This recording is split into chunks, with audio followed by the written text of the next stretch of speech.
One of the biggest excuses people make for not going to the gym is not having enough time. Well, that's complete bullshit because I've been able to do so despite having to balance it with education at the start, despite having to balance it with 9 to 5. I've been able to make it work and there's no reason that you can't. So in this video, I'm going to give you 8 things you can do to balance your 9 to 5 with the gym. You need to watch the whole video because all 8 things are equally as important. The first thing you need to do is train with high intensity. Now, training with high intensity will actually allow you to spend less time in the gym. If you're training with high intensity, you can pretty much half your gym time, yet see double the results. For example, I haven't always trained that hard. When I just started the gym, I was training like the average person, putting in decent to moderate effort. I was doing around 20 sets per muscle group each week. Even though I was seeing results just from being consistent, I could have seen way more results by taking the approach I do right now, which is around 10 sets per muscle group each week, with all those sets taken close to or at failure. But you can see there's a massive time saving there, just from training very hard. Number 2, and this might be a bit controversial, but go to the gym on your own. I myself can count on my hand the amount of times I've trained with someone else because when you do this, you create almost like a dependence, especially if you're new to the gym, on that person. It's almost as if you need the other person to train, which is great. If you're both dedicated, you're both consistent, but when one of you falls off, it's not ideal because you both end up falling off. Another reason why a training partner can harm you, and this is especially the case if you're training with 3 or more people, but you spend so much time talking that you end up spending loads of time in the gym, and then you complain that you don't have time, when really you spent an hour and a half, 2 hours in the gym, when you really could have spent around 45 minutes. Now, if you're an experienced person in the gym, this doesn't really apply to you because I'm sure that if your gym buddy wasn't to turn up one day, you still go to the gym, so it's fine. This is more aimed at those who are just getting into the gym, who have just got started, and still haven't built the habit of working out. Number 3 is stop saying yes to every single social invitation. Now, I know it's easier for me as an introvert to say this, but if you're saying yes to absolutely everything, how are you going to have time to go to the gym? Now, yes, it is very important to socialize and be around people, but it is also important for you to have some time to yourself. Every time you're invited to a social occasion, you need to think, will this person care whether or not I'm there? I know it sounds brutal, but I'm actually being serious because if you're saying yes to absolutely everything, how are you going to have time to work out? A 4th thing, and this mostly applies if you train after work, but take your gym stuff with you. If you go to work and then go home before going to the gym, some days you're going to go home, lie in your bed, and you won't bother to go to the gym. And then before you know it, you've ended up skipping that day, and then you're hard on yourself, you lose motivation, and then maybe you even skip the whole month. But if you take your gym stuff with you, you can go to work and then go straight to the gym, and this will stop this from happening. Furthermore, doing this will actually save you time, so you can stop making the "I don't have enough time" excuse. You can also avoid this problem altogether. You can also avoid this problem altogether by training in the morning before work. You can also avoid this problem altogether by training in the morning before work, and then you can also avoid this problem altogether by training in the morning before work and getting the gym out of the way.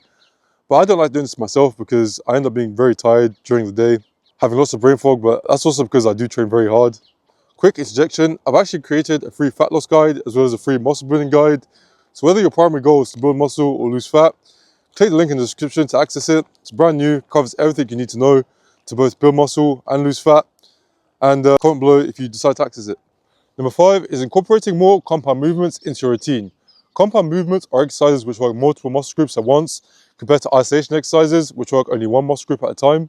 So if you do the maths, you realize that if you base your workouts around compound exercises rather than isolation exercises, you won't actually have to do as many exercises in your workout. Good examples of compound movements include squats, bench press, deadlifts, dumbbell press. There's so many out there.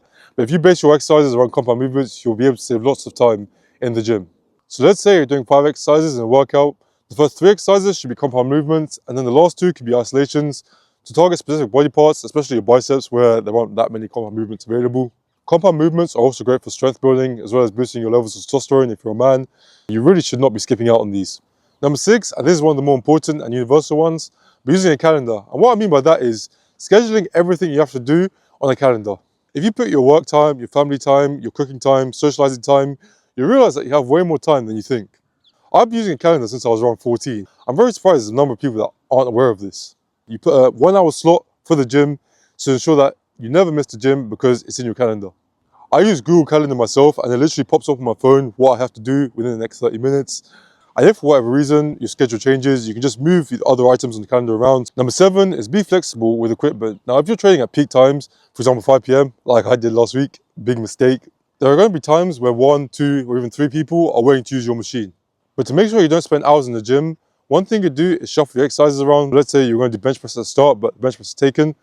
Very common issue. Instead, you can move the bench press to the next exercise and start off with, I don't know, dumbbell press instead.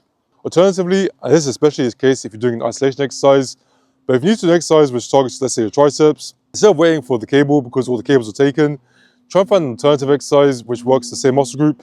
So staying with your triceps, for example, you have dumbbell overhead tricep extensions. Do that instead, you're working the same muscle group, it doesn't really matter. And the following week, you can go back to your normal exercise.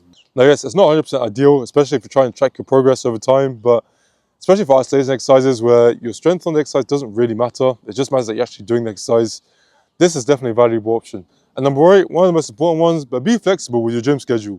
You're not supposed to revolve your life around the gym, well, unless you're a professional bodybuilder. If that's the case, you shouldn't be watching this video, to be honest, but you're supposed to revolve the gym around your life. So I use myself as an example. I normally train Monday, Tuesday, Wednesday, and Friday, although that Tuesday session is really almost like a rest day because I'm just doing calves and forearms. But if I'm not able to train between Monday and Wednesday for whatever reason, I'll train Thursday, Friday, Saturday, and Sunday instead, rather than just skipping off the gym. Being flexible with your gym schedule is very important as it allows you to stay on track without negating any responsibilities you have, without having to decline invitations to events and things. And it's really the biggest thing which has helped me achieve balance, because I used to literally decline every single thing that clashed with my gym schedule, but now I can do other things in life without falling off track. An important part of this is actually planning ahead, as in if you know you have something on Wednesday, don't wait till Wednesday to say, oh, I'm going to have to miss the gym, guys, because I have this event. Actually plan on Monday, say, I know I have this event on Wednesday, let me train on Tuesday instead, because I want to go to this event on Wednesday, but I also don't want to skip the gym. Well, at least I hope you don't want to skip the gym. That's it for this video. I'm actually currently near my parents' house, and you can see, this is actually still in London, by the way, it's just in outer London.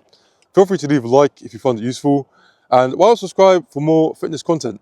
I'm actually nearly on 1,000 subscribers, which I can't believe it. It's actually unreal to think that 1,000 people could subscribe to me, considering I'm very boring and don't have that much personality. But if you can subscribe, help me get to 1,000 subscribers. And why not watch this other video, which I'm going to put on the screen.